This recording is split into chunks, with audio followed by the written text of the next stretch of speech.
berikan kepada kita ini sifatnya kadang keterangan kesiapan diri kita. Kalian pernah dengar kisah Kifli? Ada yang mendengar Kifli dulu? Kifli ini dia seorang pemuda ganteng, kaya raya. Apapun yang dia mau berizin Allah bisa dipenuhi. Kalau itu dia ingin tidur dengan seorang wanita akan dapat. Dia kerjanya setiap hari mau senang-senang, happy, party dan lain sebagainya.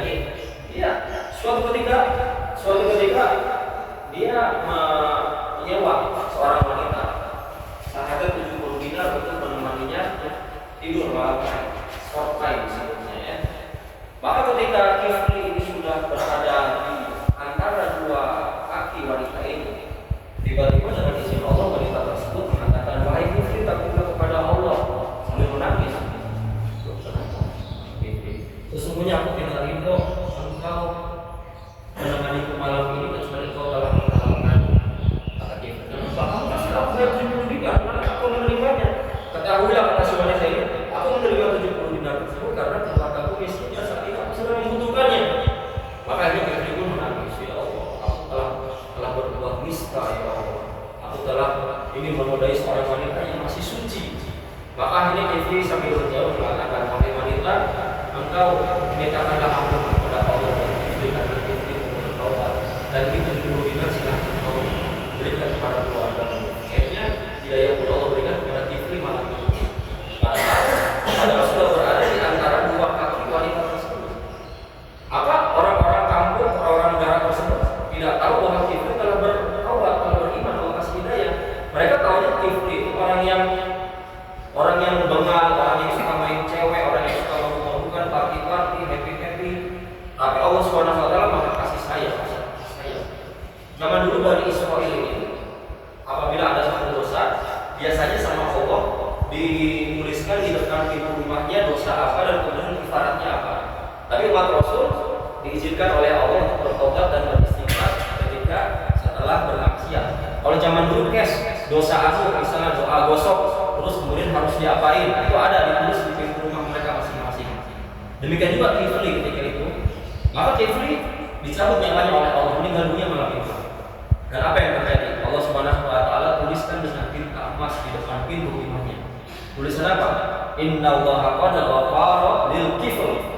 Sesungguhnya Allah telah mengampuni dosa-dosa Kifli. Sehingga orang-orang tersebut tahu bahwa Kifli ternyata sudah bertaubat dan dia kemudian dimuliakan. Maksudnya apa dari cerita ini?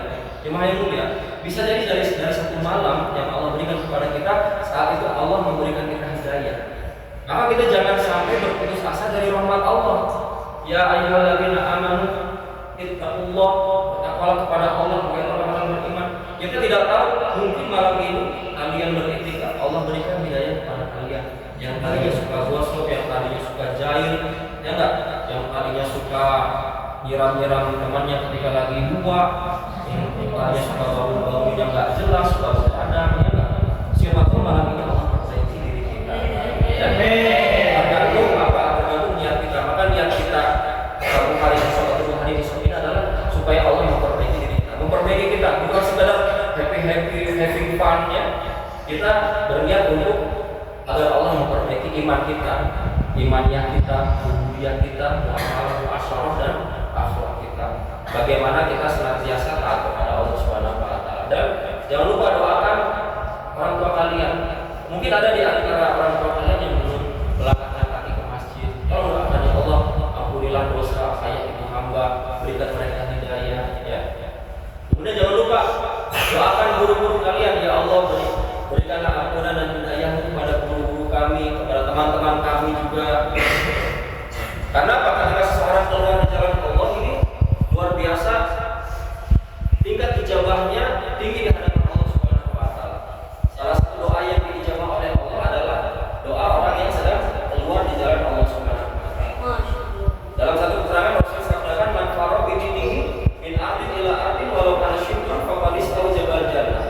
Karena siapa yang keluar dari rumahnya dengan membawa agamanya min ardin ila ardin, dari satu tempat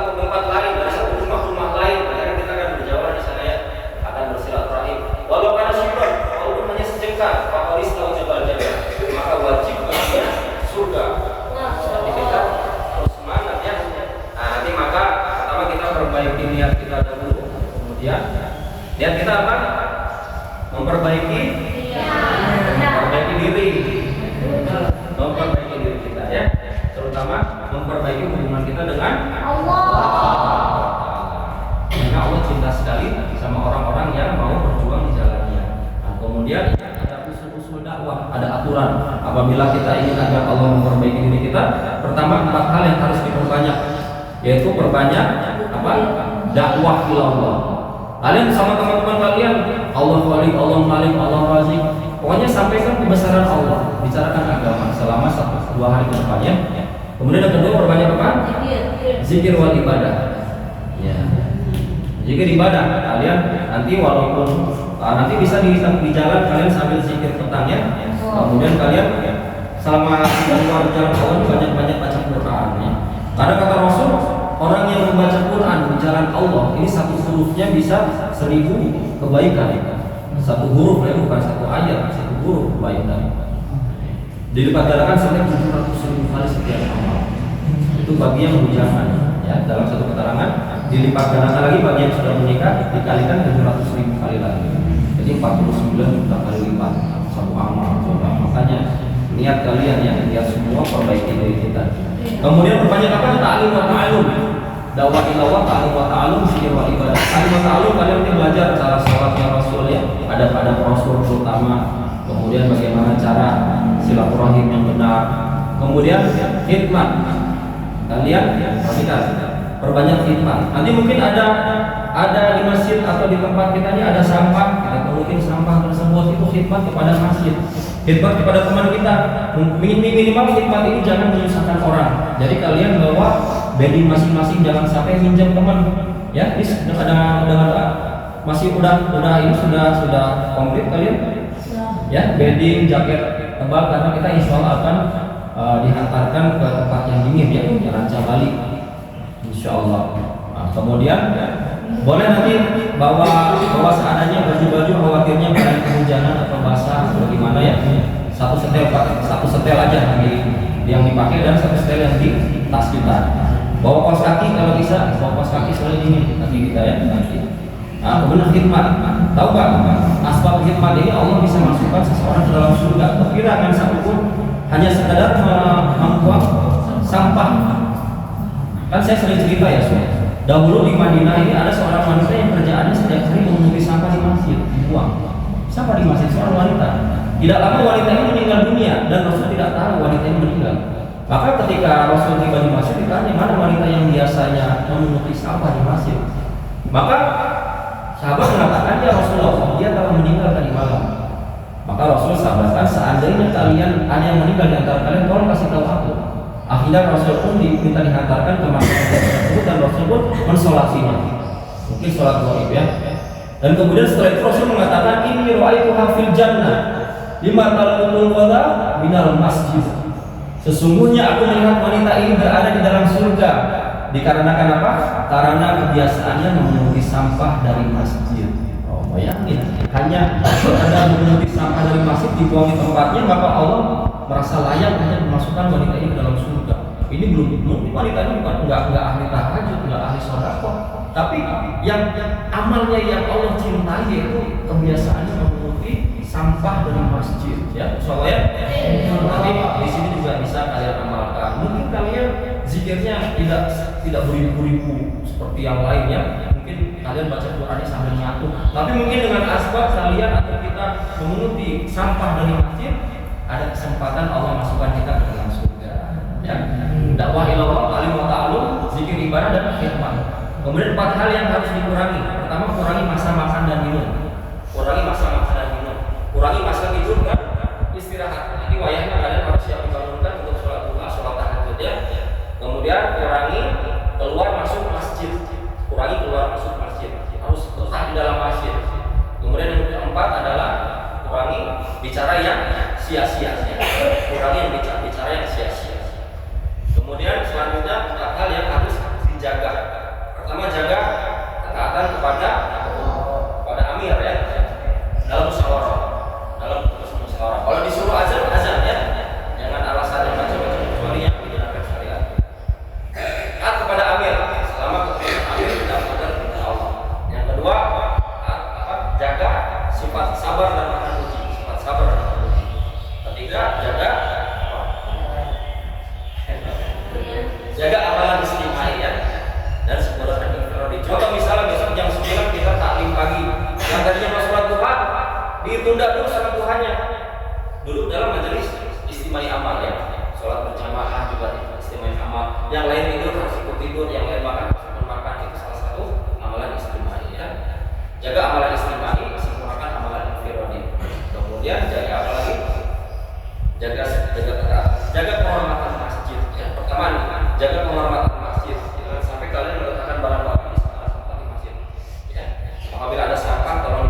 masjid, jaga ketaatan kepada amir, jaga sifat sabar dan tahan puji, dan jaga amalan istimai, sempurnakan amalan ikhtiar.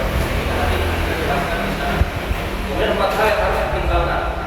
Tinggalkan memakai barang orang lain tanpa izin. Alias apa? Ya. Tinggalkan memakai barang orang tanpa izin. Ini haram. Yang kedua apa? Tinggalkan sifat boros dan mubazir. Tinggalkan sifat boros dan mubazir. Air ya, air di keran jangan sampai bocor tanpa kita gunakan. Itu salah satu dari sifat boros. Kemudian yang ketiga, tinggalkan mengharap kepada selain Allah.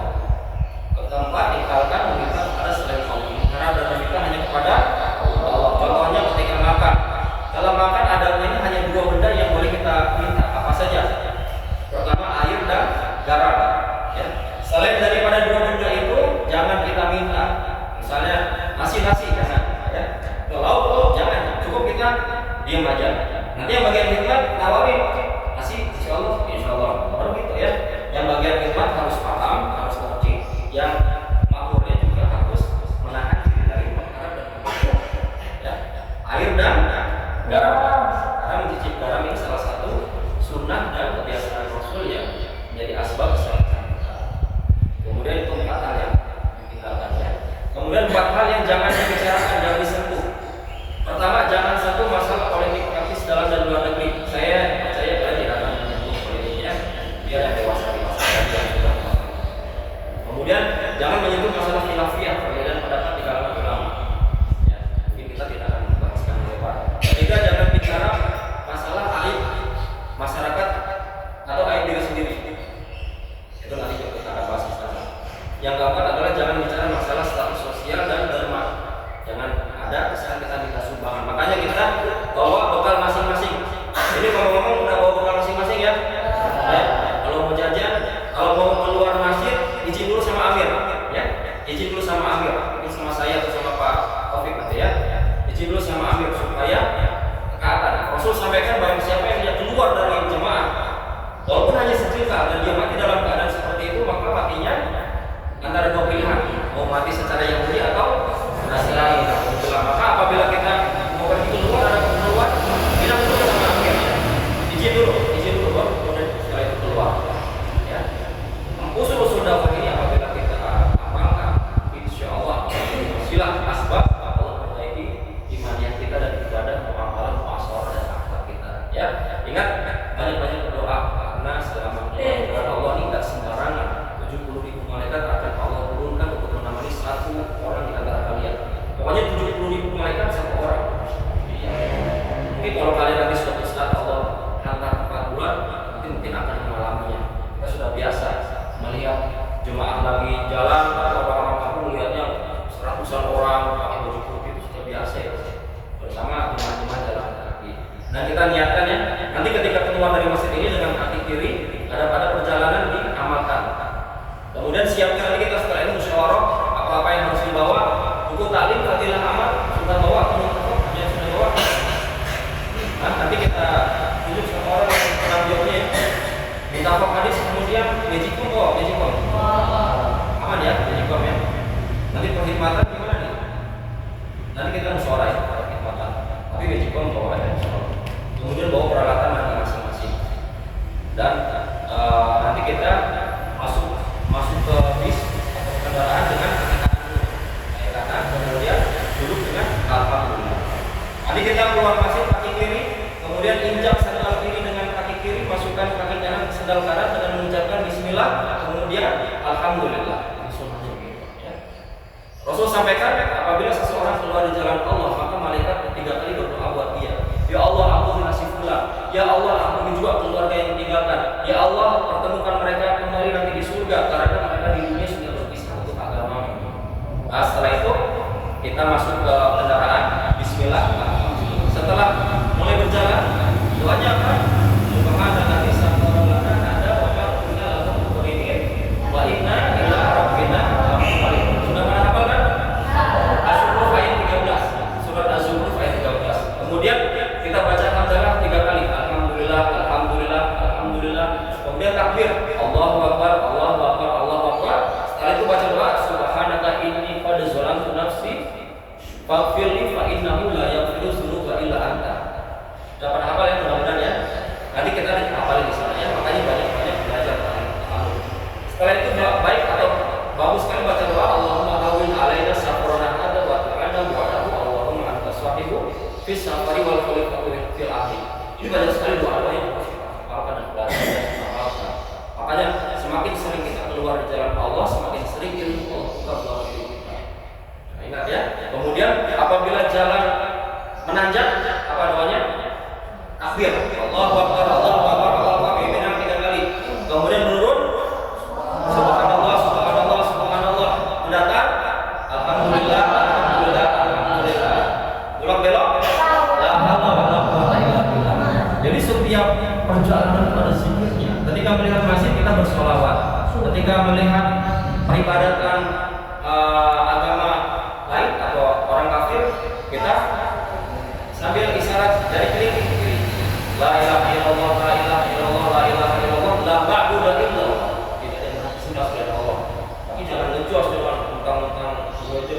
La ilaha illallah, la ilaha illallah. Tapi bahaya ada orang Kristen Islam itu bisa ngamuk ya. Cukup gini aja. La ilaha illallah, la ilaha illallah, la ma'budu illallah. Ya, salah ya. Nah, kemudian ketika sampai di kampung yang dituju nanti akan diberikan tanda.